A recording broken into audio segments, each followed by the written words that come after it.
Project Sapient is a podcast meant to engage our brothers and sisters in the law enforcement and military communities in conversations that we all know we need to have. All opinions you'll hear are our own, are protected by our First Amendment of the United States Constitution, and in no way reflect or are meant to reflect the opinion of any specific agency, officer, or service member. Some opinions may be controversial. Listener discretion is advised. Enjoy.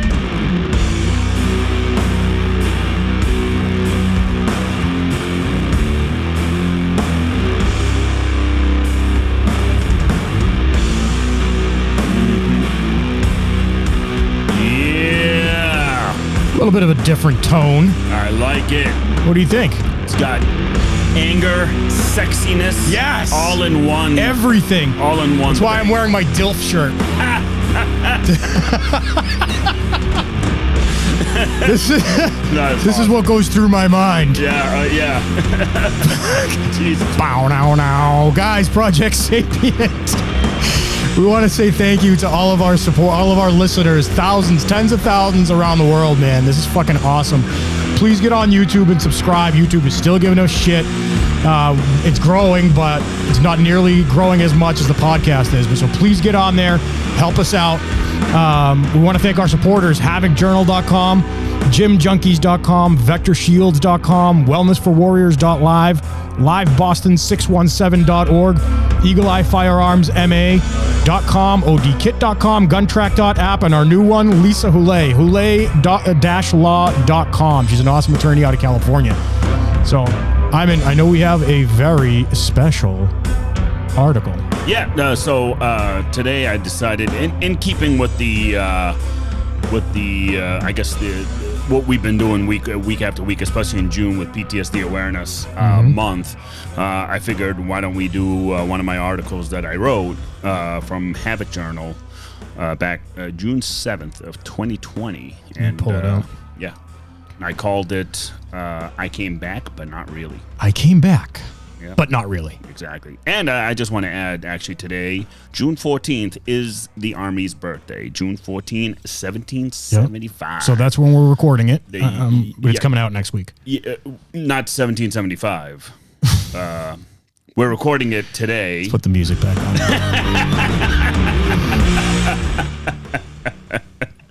All right. So we it was 246 years of awesomeness. Fuckery. For the U.S. Army. Yes. And actually, quick story before we get into this one. It's actually pretty funny. Here we go. Exactly. Because I gotta do my daily monologue. Otherwise, I'll be talking to the wall. But here's the funny. So me and the guys at work, we were just shooting the shit, talking, moving furniture out of our office because we're getting new carpets and I don't. Oh, isn't that nice? Yes, fancy. So one of the guys reminded me of this several years ago when I showed up to a sudden death at Sierra Delta, and I walk in and he's already there as a patrolman, securing the scene, all that stuff. And, I go take a look around. It's an older gentleman. Well, actually, it wasn't an older gentleman. He died of a drug overdose. You can tell, too, the way the body was leaning back. He took a hit and went back and just died. So at some point while I was examining the body, dead bodies do weird things. Yes, they do. You're talking and there's 30 things going through my mind. I know. I'm sure you can think of 2,000 things. Yeah. So all of a sudden... Go on. All of a sudden, a snot bubble started growing out of his nose, right? It was like as if he took a breath and is exhaling. Dude, I look at it and I go for my gun. I'm like, dude, if he opens his eyes, I'm going to blow the fucking head off. He opens his eyes. He's like... Exactly. Turns into fucking zombie. Walking Dead. Exactly. So... Carl! Exactly. So we played this whole thing out like with IA comes in for this investigation. Why did I shoot this guy? Ayman's fucking drawn down on him. My buddy was like, yeah, I can only imagine you at IA. Listen, sir, I just watched 28 Days Later, and late last night in the dark, and this guy did this, and I shot him. I'm still going to call you at like 3 o'clock in the morning tonight and go, oh, Jesus. Dude, that was my quick story. That was just something that it was. You know what bothers me with dead bodies? When like the ME comes and they move it and like the bones start cracking. Well, not the bones, but like, you know, the joints and everything. And and that and the discharge. Yeah. For our non-police listeners, non-military, first responders, we do have a very dark sense of humor when it comes to these kinds of things, because that's a way for us to kind of, I don't know, release it. How can you not laugh about a snot coming out of a dead dude? Listen, you're gonna have a Karen or a Chad out there. Oh my God, that's horrific. Exactly. You shouldn't talk about dead people like that. Like, relax, everybody. Oh my God, y'all suck. Anyways, isn't it funny? Like, dealing with dead people, right? Like, when I was on like the motorcycle unit and shit, and we'd be like, "Hey, dude, if you die, what size are your boots? You got a 12? All right, cool. Ride safe, bro."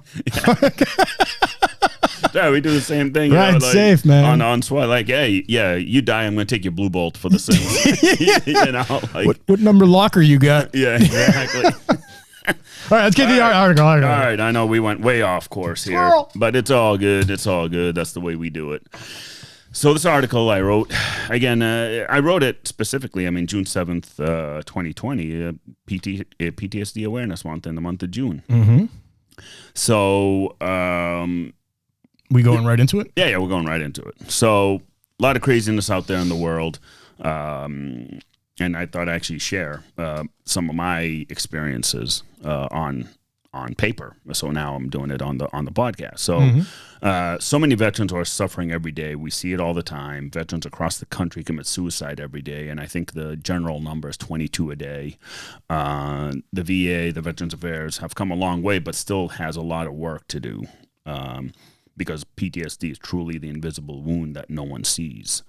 A lot of veterans do a good job hiding it. That's the thing. We're all proud. We're all, the alpha. We're all, superheroes that can't show weakness, kind of thing. Veterans have a hard time reaching out. Yeah, that's 100% true, because here's the thing. Because of the many times the systems in place have failed us. Look at the Vietnam War vets. Yeah, like, fuck that. How many in our job, how many Vietnam vets have we dealt with that were undiagnosed, that have so many issues, and that are very suicidal, homicidal, they've got issues. It was the domino effect from when they came back. A lot of them homeless, fucking drug addicts. It's ridiculous how bad these people were forgotten. Well, yeah, they were treated like shit. Yeah. So now it's catching up.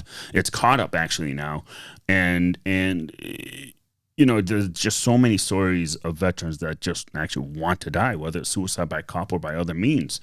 I know I said the video, but it's that same video where the cop that we posted gave the attaboy to, who was a veteran himself, and the other veteran was outside the VA, wanted to die suicide by cop. Oh, okay, cop, okay, yeah. We did it a few episodes back, so if you guys want to go back, or on havokjournal.com, you go on my article, you can click that, and it's the YouTube video of that whole scene.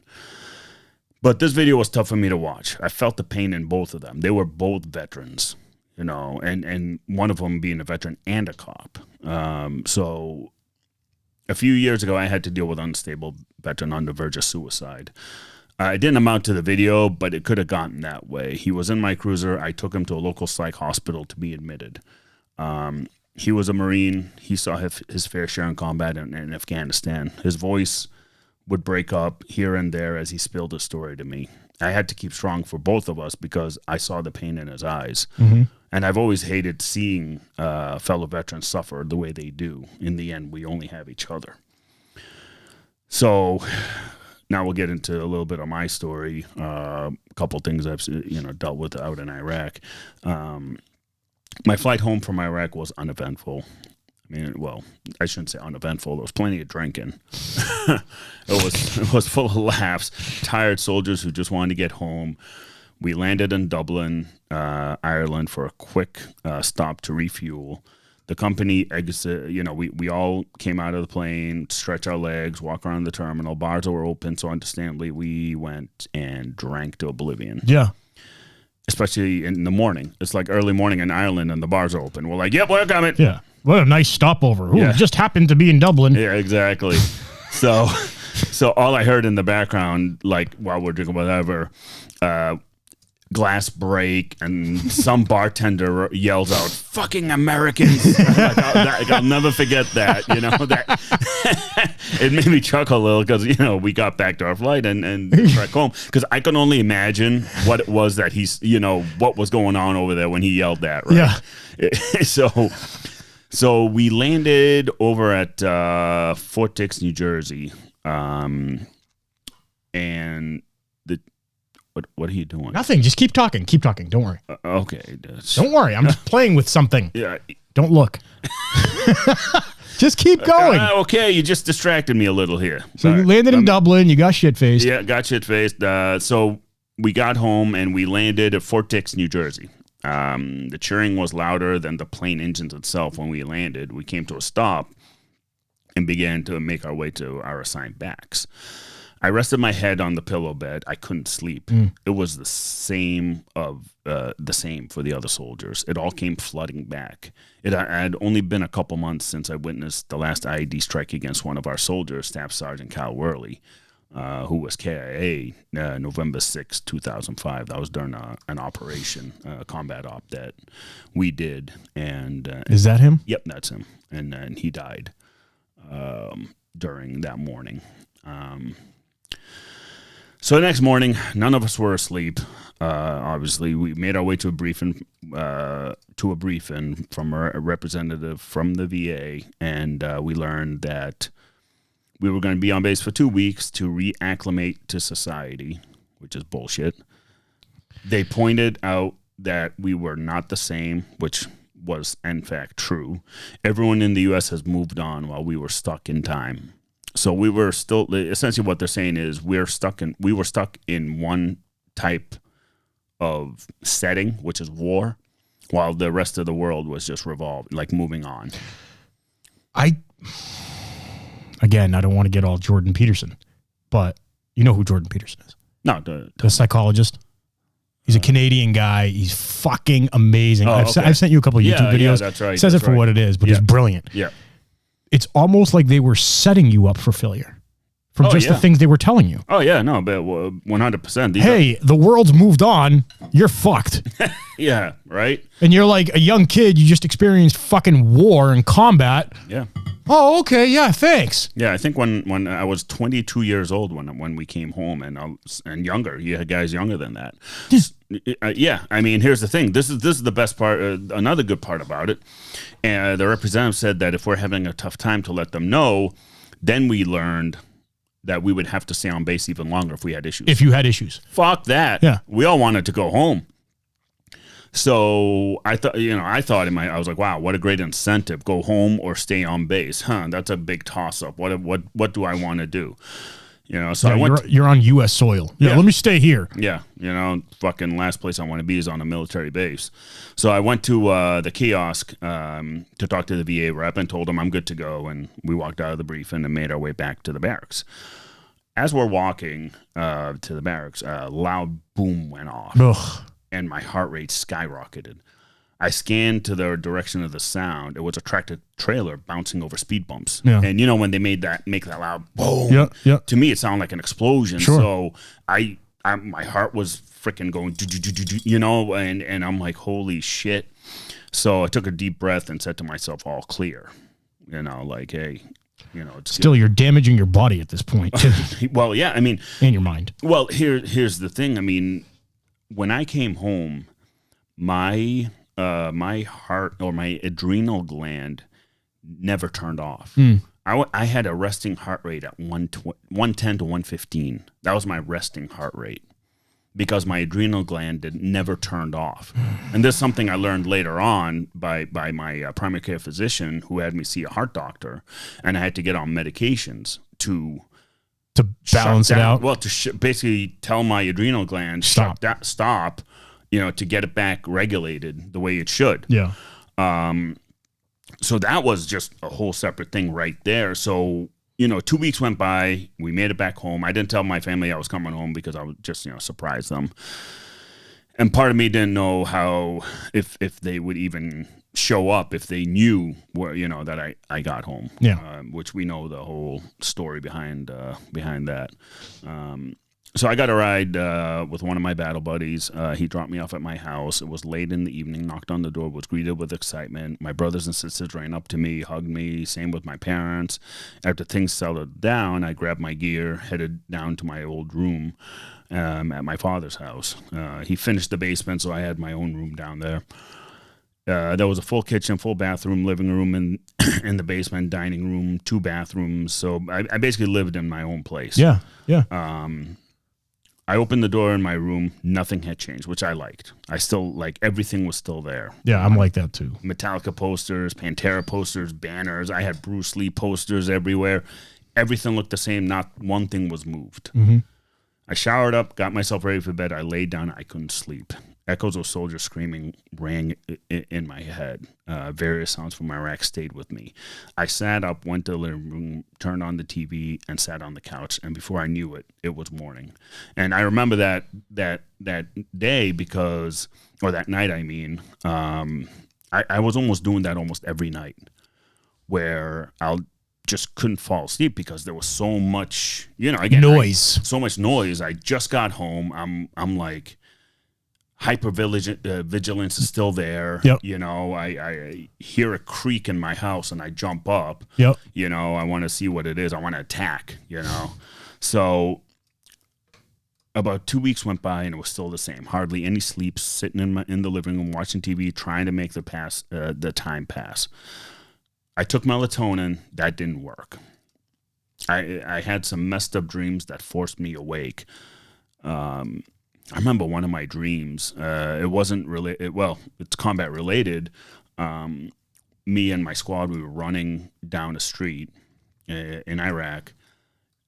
Explosion happens, and everyone around me had no face. No face at all. Yeah. And I was like, that freaked me out. I still remember it vividly. Still there in my head. So one night, and my sister told me this because I don't even remember. My sister told me, found me sitting up in my bed and staring at the wall in front of me. My sister got my attention. We sat down on the couch and watched movies. I don't even remember that. You don't even remember the movies part. I don't remember Nothing. her Yeah. hey, come sit, I don't remember any of that. Yeah. So I must have been really you were out in fucking left field. Yeah. So, I didn't even remember any of that. And it's like, holy shit. So another couple of weeks go by. I could feel this rage inside me that I've been trying to keep contained. And it's been so difficult. My room, the walls were full of holes from the amount of times I had punched them. Yeah. I just had so much aggression. Yeah. I didn't know what to do with it. Yeah. That's the thing. The Army, combat arms, when you're at war, that aggression is what saves you. That aggression is what's helped you. Well, you're releasing it exactly in theater. Exactly. You're channeling it. But now I don't have anywhere to channel it to. What am I going to channel it to? So I broke, again, holes in walls. I punched them. My anger then turned towards my family.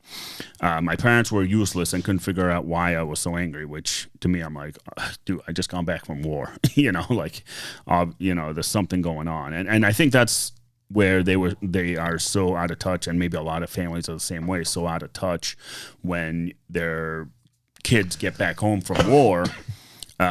They don't know really what to do. What's strange to me about that?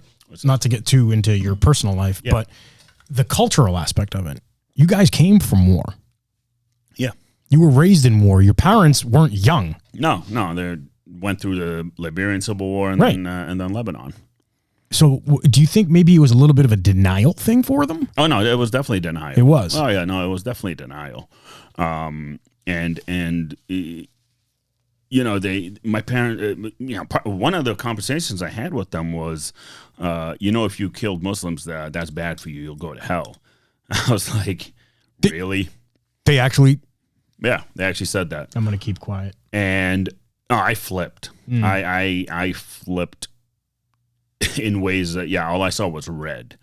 And then fast forward, like the community called me all sorts of names. A civilian friend of mine were no longer friends because, I mean, one of them said to me, "Man, you've changed, dude. I wasn't that wild college kid going around on weekend benders. I mean, I was reserved. I didn't want to go to bars, clubs, or anywhere that had a lot of people. I just wanted to be alone." And most of it, I got sick and tired of talking to civilians because of their bitching about trivial crap. Like, really, you're mad because you didn't get the right fucking drink or whatever. You missed the fucking this episode on TV. Like, you're watching Lost. Yeah, or I fought with my wife because I'm trying to watch the football game and she asked me this, Right. and you're like, dude, really? Yeah. Fucking chill the fuck out. So I lost a lot of friends as a result, and which is fine because I kind of hear stories about them now, and they're still like raging alcoholics. Shitheads. Yeah, shithead. They never changed. They never grew. I had to grow. So that's one of the things I like as you're talking about it is I didn't mind losing friends. No, I didn't.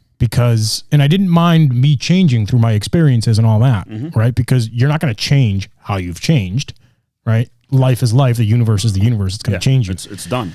The good thing is that these people actually expose themselves. Yeah. Well, to me, they actually showed their true colors. That's what I mean. Right. They showed their true colors, and you know what? Glad that you can fucking separate them. Yeah.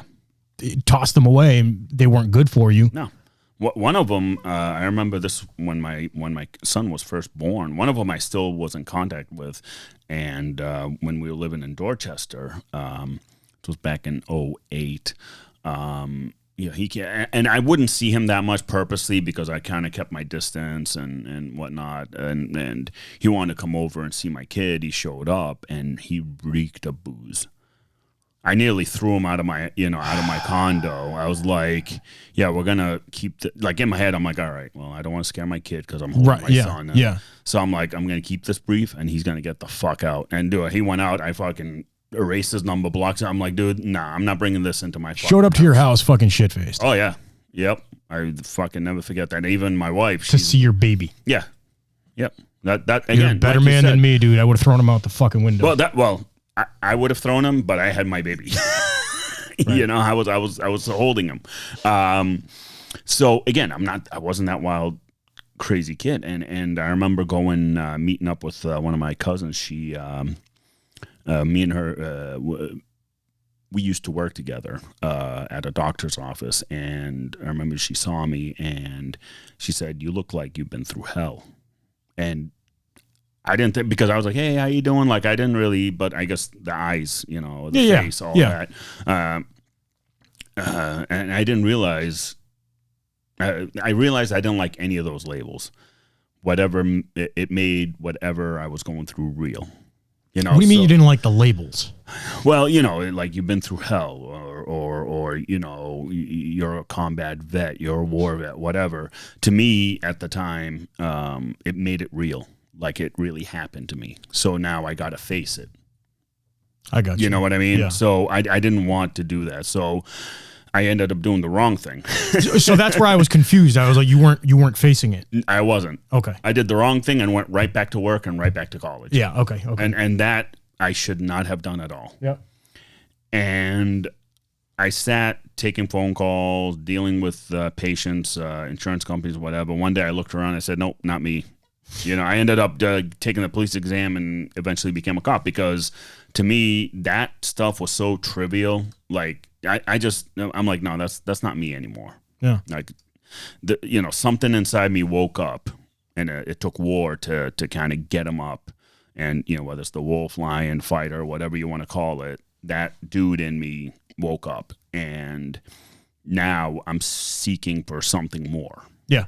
Something beyond me. It took me a really long time to face my demons. There are days I still struggle from memories that come back to me. Sometimes I think, holy fuck, it's been 20 years ago and it still feels like yesterday.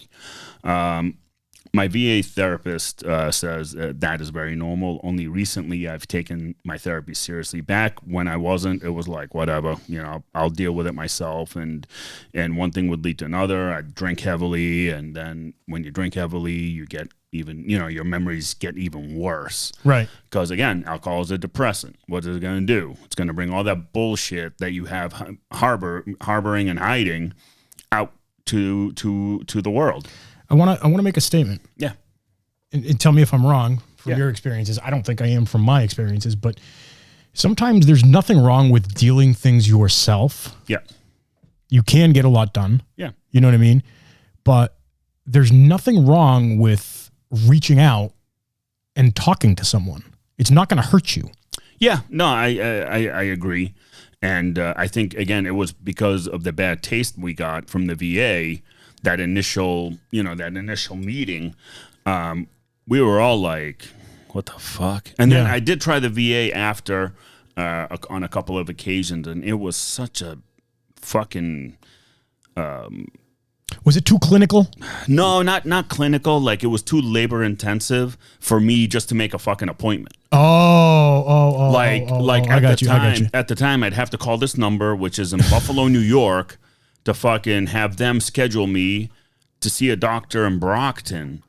So one day this doctor had to cancel the appointment, and that message never got to the office in New York. So I end up showing up, and then 2 days later I get a letter saying that from the VA that my doctor canceled. I'm like, you know what? Nah, I'm done with this. The problem with that shit was, dude, a lot of these processes were done by people that weren't veterans, that weren't combat veterans, that were, you know what I mean? Yeah. So it's like what we were talking about on the last episode with Lisa Hewell. It's like going to a therapist that has no idea what it's like to be a cop. It's like going to a mechanic to fix your fucking fridge. Yeah, exactly. You know what I mean? Well, that's what you needed. You needed somebody who specializes in trauma and in PTSD trauma and traumatic brain injury. Like, veterans struggle from a multitude of different things. Yeah. And you need specialists for each thing. You can't have a general practitioner deal with a combat vet.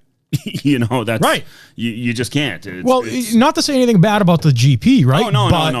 The GP will do what they're trained to do. They'll look at everything abstractly, in generality, and be like, all right, well, here's some fucking antidepressants that'll probably do you worse. Yeah. You know what I'm saying? They won't look at, I'm not saying all antidepressants are worse, but they'll look at it with what they know. Well, here's the thing. Like when I went initially to the VA way back, they just threw a rainbow amount of pills at me. Cocktail. See what works. Try it. You know, like, whoa, I didn't like it because I felt like a zombie.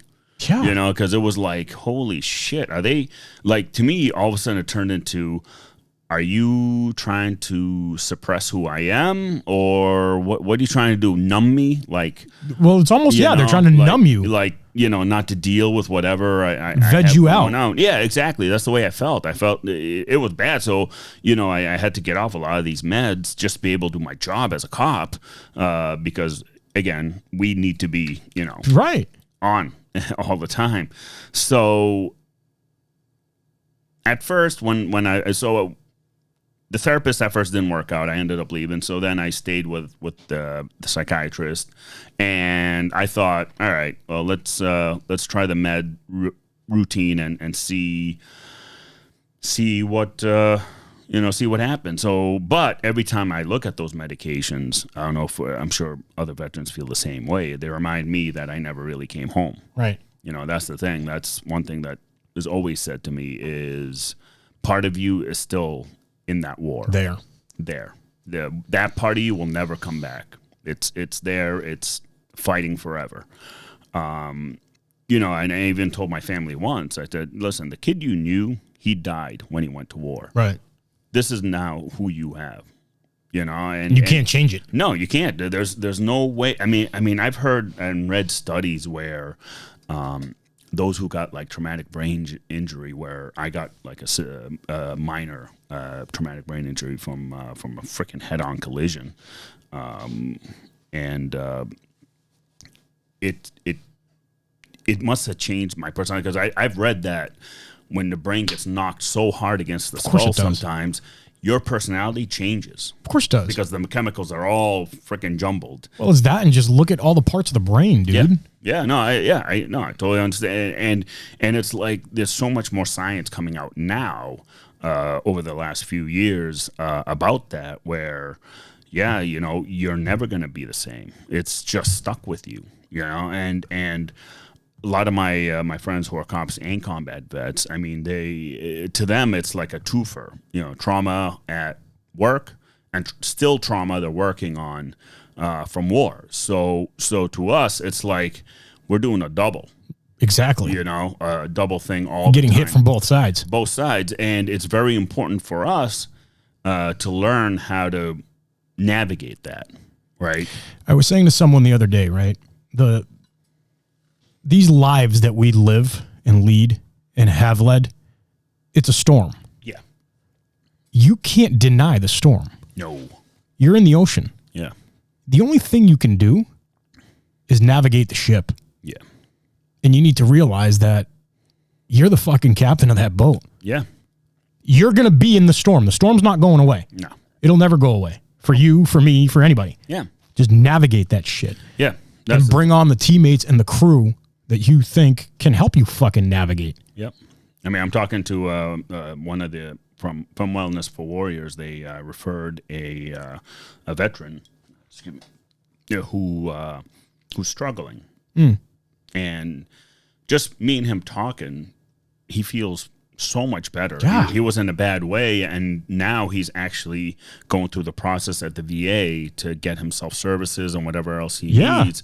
And I said, hey man, listen, it's going to be a struggle. It doesn't end now. You know what I mean? I was like, there are going to be good days, there are going to be bad days. It's just going to happen. I wish there was a magic pill. Yeah. But there isn't. No. I mean, the brain is such a complex organ in our heads that freaking it's everything. Just think about like the brain, right? We're talking about the brain. Yeah. Think about minor things that you go through in your life that affect you emotionally. Yeah. The things that you think of, from your family to your friends to your wife to your this and that can affect you traumatically, right? Oh, yeah. That can affect you traumatically. Now, you're talking about bringing in major stuff psychologically and physiologically too, getting hit, fucking traumatic brain injury, all that stuff. Like, these things are all compounded. Yeah. That's why I mean, the storm is always going to fucking be there. It is. And with like the guy I'm talking to, his thing, like all the other veterans who've survived, is survivor's guilt. I mean, that's another form of PTSD. Yeah. Why did he take a left and I take a right, but he got hit? Why did I survive? That happened exactly. We had a mission with another squad in Iraq, and Sergeant Allers was the one who got killed. But so it was one of those forks on the road, and go left or go right. He said, "Oh, we'll take left. You go right." Okay, did our thing. Random decision. It could have been other way around, whatever. Yeah. They get hit with the IED. I'll never forget. We were not even 5 minutes down the road where all of a sudden you hear the radios just screaming, IED strike, 9-line medevac. You're hearing it all. Yeah. Now we're racing to back them up in case of a further ambush. We secured the scene, and I remember doing so much shit. Again, my body went on autopilot. That's kind of like you revert back to your training. You're in an intense situation, and you're pulling burned bodies out. You're pulling injured soldiers out. You land the Black Hawk helicopter, and you help the flight crew load casualties and wounded soldiers on there so they can get them as quickly as possible to the local, the Army hospital on one of the big bases. But it's like all that noise though, right? And then having that survivor's guilt where it was like, I'll never forget one of the squad guys. He was in the lead gun truck. One of my squad mates, he just kind of was like, you know what? If we went left, that would have been me. Yeah. Because he was the lead gun truck. And again, that's a form of survivor's guilt that started building, and when you come home after all that, that's all you're going to think about. because one, we never really got to grieve at war. You do a quick memorial, and then It's not grieving. you're moving on. That picture that you had of Worley, that's the memorial. They did a quick memorial, and that's what we got during the memorial. That paper says a story on the inside and stuff like that. Thanks. And it would just, you do that, you're done in an hour. Now you're back out doing your missions. And that's it. So you never had time to grieve. So all these soldiers that came home never had that time. And if they did, it was way after the fact where they found their buddy's grave or whatever. Like I found Aller's grave in Arlington, which was really cool. And I went and paid my respects to him that way because I never knew where these guys got buried. And it took you that long. Yeah, I mean, I had no idea he was there. I just figured I'd look up because, they have a massive database. Yep. And I looked it up, and sure as shit, I'm like, oh, shit, this is where he is. Worley is buried back home at a state National Guard type cemetery in his state. But it was, one, cool for me to find Aller's. One, it was like, oh, my God, I actually found him, and I left him a challenge coin. And a couple other trinkets. I don't know if you know the whole thing with the coins. I know a little bit about it. All right, so I'll go over it. Why the challenge coin first? Challenge coin is something deeper. Okay. Like it's. I'd never heard of a challenge coin being left. Yeah, to me, the challenge coin was not only was I there, but I literally held your hand. Gotcha. Okay. Putting you on the helicopter. To me, that it was more meaningful. Yeah. Right. So I'll let me type up coins on graves. So there we go. All right. So the coins, each coin means something. So yeah, I don't know the specifics. Yeah. I'll go over it real quick. All right. You leave a penny. It means you visited. A nickel shows that you attended boot camp or training with the deceased. A dime shows that you served the same company but in a different platoon. A quarter is a service member who was with the deceased when the person died. So to me, a challenge coin took it a step further. Next level. A step further. So anytime for the non-military listeners, you walk by a veteran's grave, if you see any coins, obviously leave them there. There's a reason why they're there. Say. Yeah, they're pay respects, and I'm curious when I go down to see Aller's if that coin's still going to be there. It's a national cemetery, right? Yep. I'm pretty sure the people going there are. It's not aware. Yeah, I mean, there's pictures of some really, I shouldn't say high profile, but they must have done something amazing where there's hundreds of coins. Really? Yeah. Right on them. So that's the kind of history with the coin. So I left him a challenge coin and a quarter. Actually, I did both, challenge coin and a quarter. What was on the challenge coin, if you don't mind me asking? It was actually our unit. Okay. Our unit coin.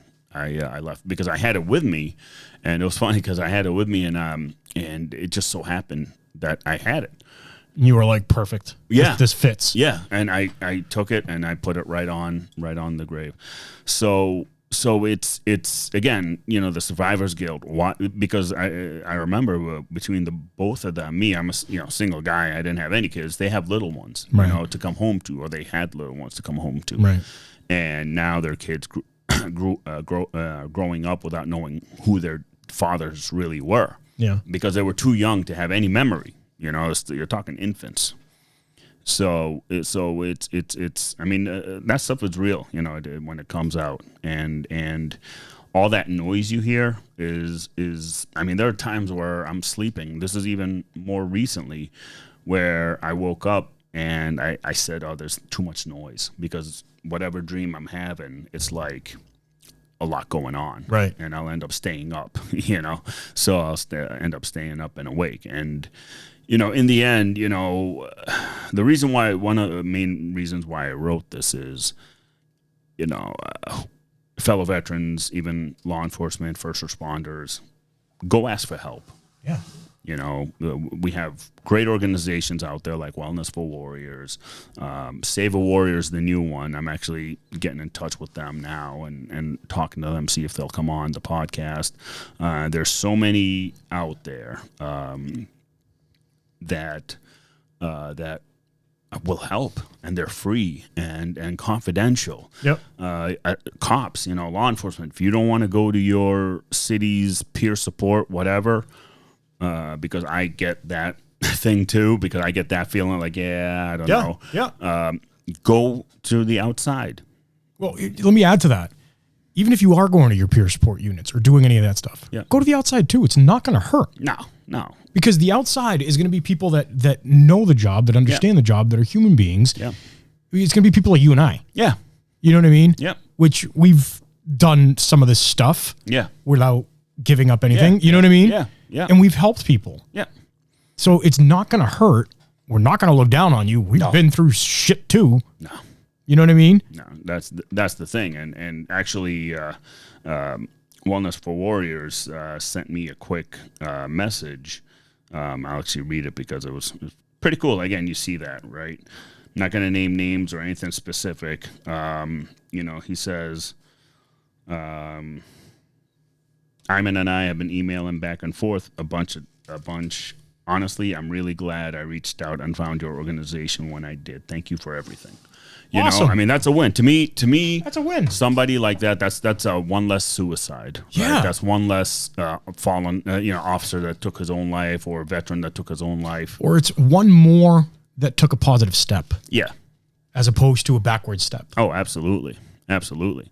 You know, so he, you know, so I ended up listing some of the, the phone number for the Veteran Crisis Line. We'll add that to the show. Yep. That way people can go over there and the phone number, I'll say it is 1-800-273-8255, and you press the number 1. And That's the crisis hotline. that's the Veteran Crisis Hotline, and it's free, anonymous, confidential resource, and it's available to anyone, even if you're not registered with the VA or enrolled with the VA. It's good. Call. All you got to do is tell them you're a veteran, Yep. and that's it. That's all. That's And all again, they need to know. if you don't want to call, And if you don't want to call one of us. call one of us. I mean, they even have actually Veteran Crisis text line. I mean, you can even text back and forth if you don't want to be on the phone with somebody. I mean, That's helped a lot, yeah. actually. Well, the text message, yeah. I think for law enforcement, there is a couple text services out there where you can reach out through text. There absolutely is. and- It takes a little bit of that, the anxiety of talking to someone. Because call a spade a spade. People have that anxiety. Oh, yeah. And I mean, it is because, I remember walking into the VA the second time where I actually took my therapy seriously. I was nervous, because here I am. I'm about to unload on this therapist, and she's probably going to hit the red button, and I'm going to be in a straitjacket. Yeah, dude. We laugh about it because we can, right? But it's true. How many times have you talked to somebody and you're like, fuck, should I say this? Should I not? And the one thing that you realize by the end of it is that it's everything that you're saying that you've gone through, these people have heard. Yeah. Yeah, that's the thing. And that's what my therapist told me. It said, listen, you're not saying anything I haven't heard. Exactly. Not saying that there isn't unique circumstances and situations and feelings and everything. There is.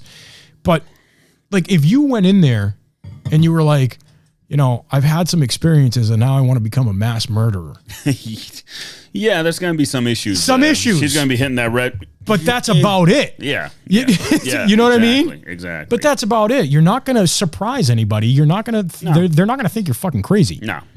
I mean, they especially if you navigate your way through the mental health system and you find somebody that specializes PTSD, TBI, those are your money makers. Again, I'm not minimizing general therapists or anything like that, but like you said, a general practice is not going to do orthopedic surgery. Exactly. that takes a specialist. Yeah, you're not going to go to the mechanic to fix your fridge. Yeah, exactly. So you need again. This is something I learned through trial and error.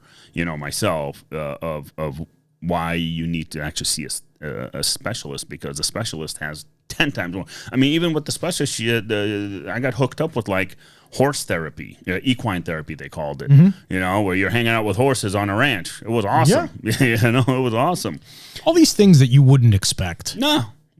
And it's amazing that there's so many things out there, because I just asked my therapist one day while we were talking, I'm like, hey, have you ever heard of this equine therapy? And she, oh yeah, there's a place, blah, blah, blah. I'll get you in touch if you want to try it. I'm like, oh, all right. And, I gave it a whirl, and it was actually a cool experience. But see, you're navigating the waters. Yeah. You're not letting the storm throw your boat around. No.